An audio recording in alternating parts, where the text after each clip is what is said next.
Hi there and welcome to Bristol Paranormal Hunters archive footage. We are going to be going through some of our old and new footage to see if any of you guys can explain what some of them are. This is all real footage straight off the camera and we would like to know your thoughts. Now you would have to excuse us, in our old videos our cameras were shocking and absolute shit up to what it is now, and we were still learning quite a lot at the time, so you will have to excuse some of the quality, although the sound isn't bad, so let's enjoy. First up, it's the line works. Now we are all in camera shot and this is from the lock-off camera that was set behind us. We were all in the tunnel, shouting out. Beryl comes along towards the entrance, and this happens. This absolutely blew our minds, and to this day we have no idea what this is. Now, people have said cobwebs, spiders. You can clearly see on the side of the screen a bug flying past, so we put it down as not being bugs. These things hung around and danced around Beryl for quite a considerable amount of time, even when Ryan walked past and you see his IR glare. When his IR glare goes, it's still there. What do you think of this? Now I will put this image in slow motion for you so you can see for yourself where it's coming from. To me, it looks like it's coming from the sky. Now, people can say it's coming from the roof of the tunnel and all kinds of things.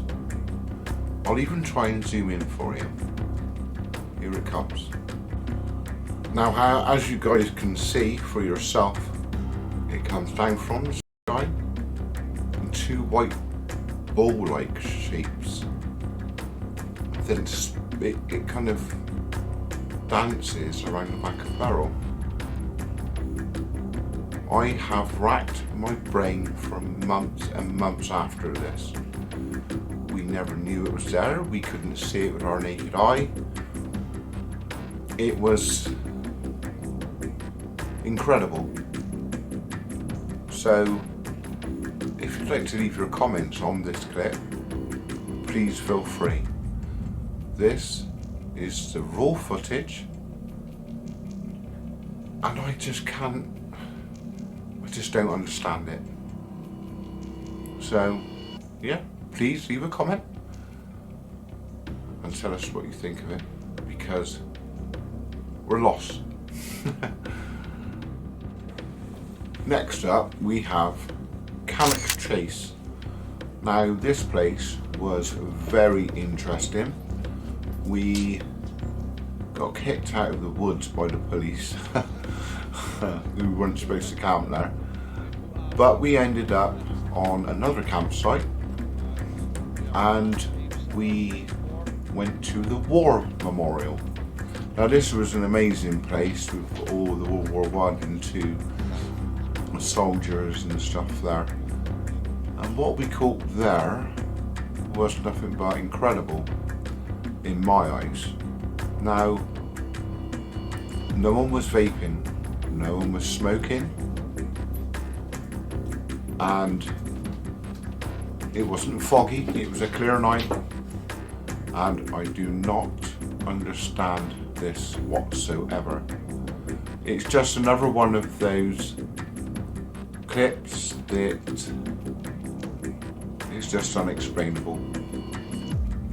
If anyone can tell me what they think it is.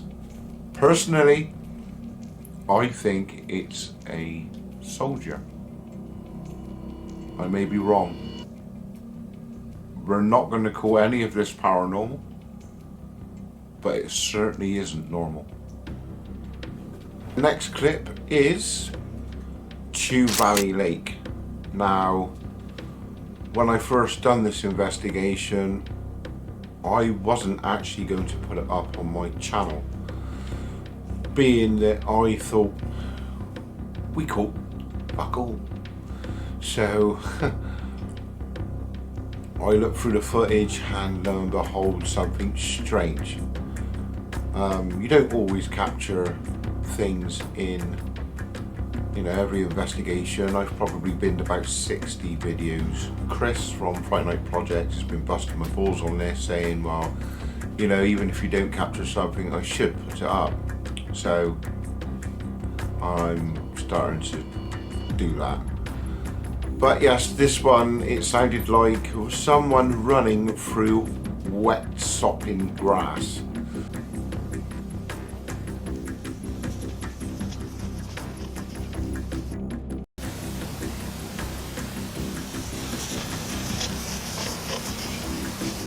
You can clearly see that I am slowly walking, and that's on camera, to only hear this running past me.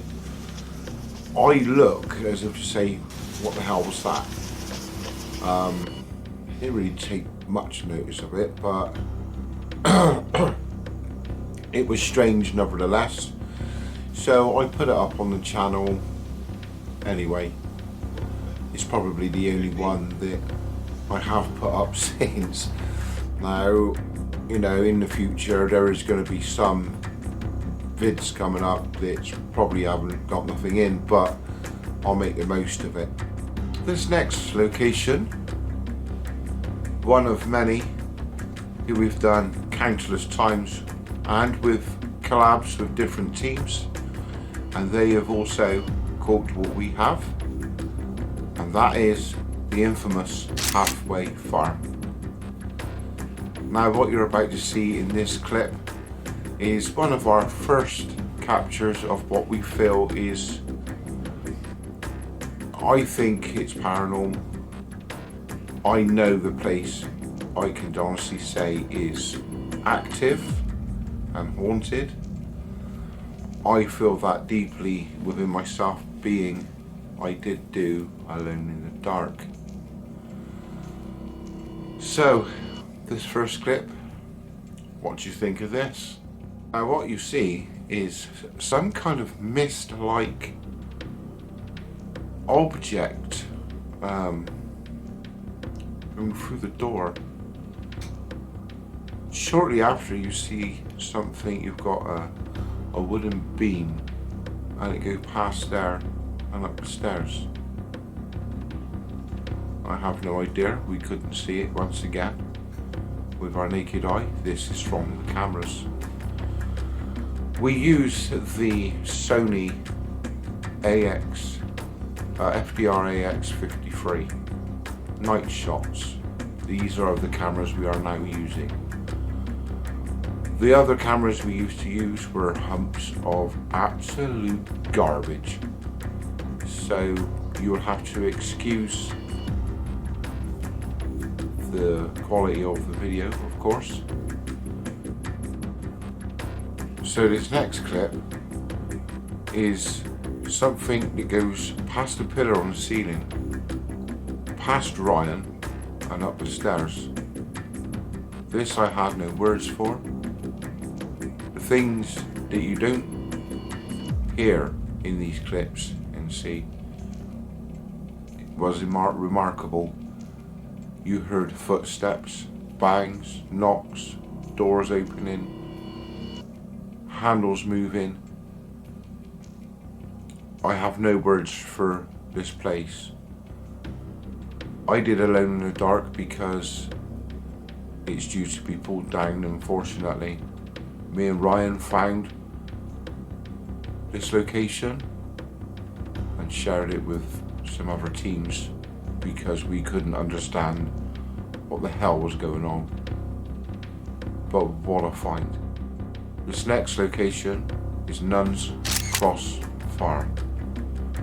Now this was an incredible location once again, in the middle of Dartmoor, with no lights, nothing, no running water, just a house in the middle of nowhere. What you're about to hear shocked us all. You will hear Ryan moving his chair about and sitting down. But within that sound, you hear a weird, sounds like a voice. Yeah, once everyone's in, just. But it's certainly strange.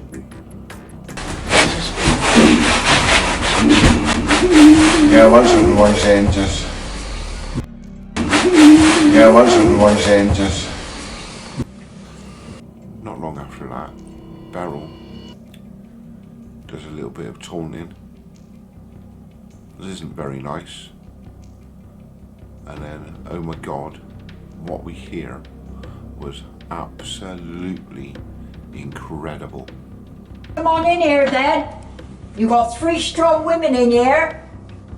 See if you can frighten any of us, which I doubt very much.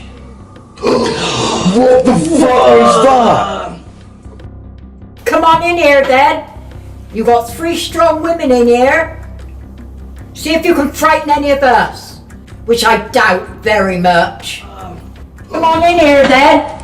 You got 3 strong women in here. See if you can frighten any of us, which I doubt very much. There was 2 stories and I made sure I covered both, and I got a bit of backlash from that, but hey ho, that's YouTube for you. So just everything I put so far is just baffling to me. And last but foremost, the clip that you're about to see is Alone in the Dark. It's pitch dark on my own, so at the end of the day, if anything happens, I'm on my own, I'm in the middle of nowhere. Now, the first thing that happened when I got into the house itself, after I'd set up and everything else, I started calling out, and there was this massive bang. Already the hairs are stood on the back of my neck. I'm on my own. I would like you to come forward and show yourself. Make a knock or a bang.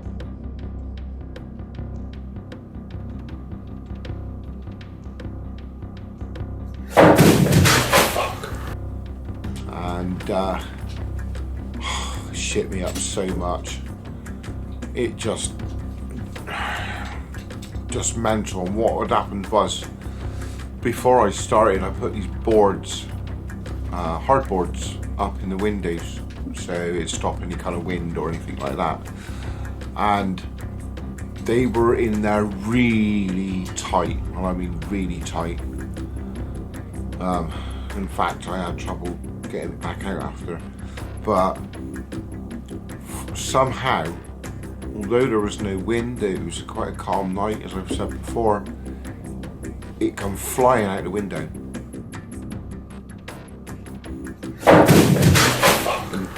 And made me jump. I wanted to leave there and then. I should have just gone. But I thought, no, I must stick this out. On the next clip you see is, I hear like a doorknob turn and a door slam. That's what it sounded like. And with that, I say, what the fuck? The fuck is that?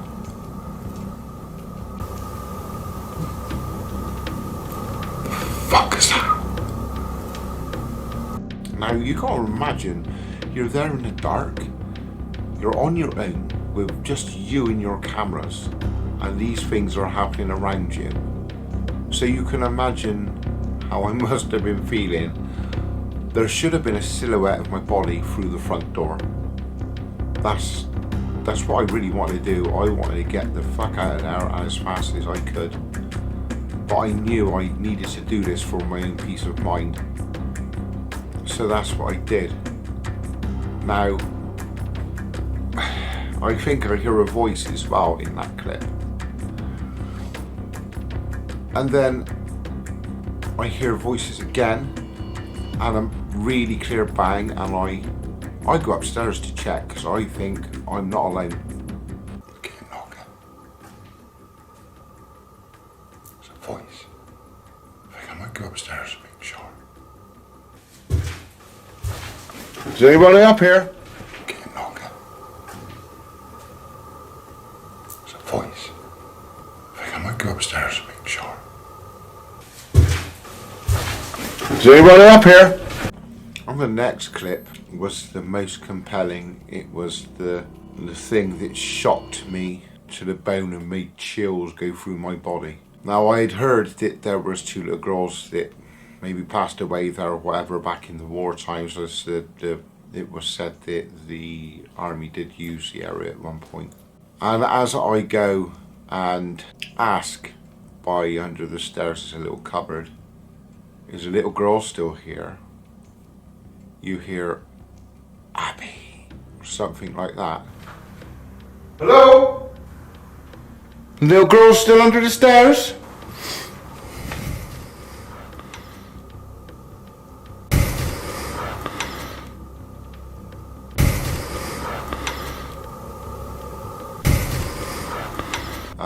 Not quite sure if it is Abby that's being said, but that's what it sounded like to me. At that particular point, I did not hear a damn thing. It's what the camera picked up, which was really strange. I heard absolutely fuck all at that point. Again, This is the location that's got to me the most out of every video I have ever done, and it's the most compelling. This location is the best location I have ever been to, without a doubt. Well, that's it. I am done. Thank you for watching. I hope you really enjoyed the footage, and if you can, please leave your comments and your thoughts and opinions in the comment section in the community page. That would be amazing, and also on the video itself. I do apologise for any lighting issues. I'm not very techy and I am still working on these skills. So yeah, it is what it is at the moment, people. I've never done this before. All I've done is edit our videos. I've never done this talking to the camera thing very often, so please bear with me. I'm a bit of a plonker in that way. I would like to shout out Fright Night Project, Chris. Now Chris, you're an incredible guy, and I would love to thank you from the bottom of my heart, from me and Ryan and the team, for your help and showing me a new way of editing so it looks better to the eye and everything else, being my editing was pretty poor. The way that you've shown me, it keeps people on the edge of their seat. Well, I hope it does, you know, with a little bit of music in there and everything else. It doesn't seem so flat. So everything that you have taught me, I thank you from the bottom of my heart, and love and everything to your family. Also, Jason, you're an incredible guy. You know, I've had you in my home, we've collabed, we've chatted, and you're an amazing guy, and you've helped me along the way as well, and so forth with Ryan. So I thank you very much as well. So these two teams, guys, Haunted Sessions and Fright Night Project, if you'd like to go and like, subscribe if you haven't already to their channels, it will be much appreciated. I would also like to say a massive thank you to my brother Ryan, who's been on this journey with me from day one, and also our team. You have been amazing, and thank you very much. Ryan, keep up the good work, you know, and doing what you do, mate. Much appreciated, brother. And finally, I would like to thank all our supporters, all our subscribers, for supporting us in doing what we do. Everything, as I said, is raw. There's no fakery, there's no bullshit. It is what it is. At the end of the day, if you'd like to look at all my footage, then be my guest. You're more than welcome. No dramas, no bullshit. We just kick back and we just enjoy what we do. So, without further ado, thank you all very much from Bristol Paranormal Hunters and myself. Peace out.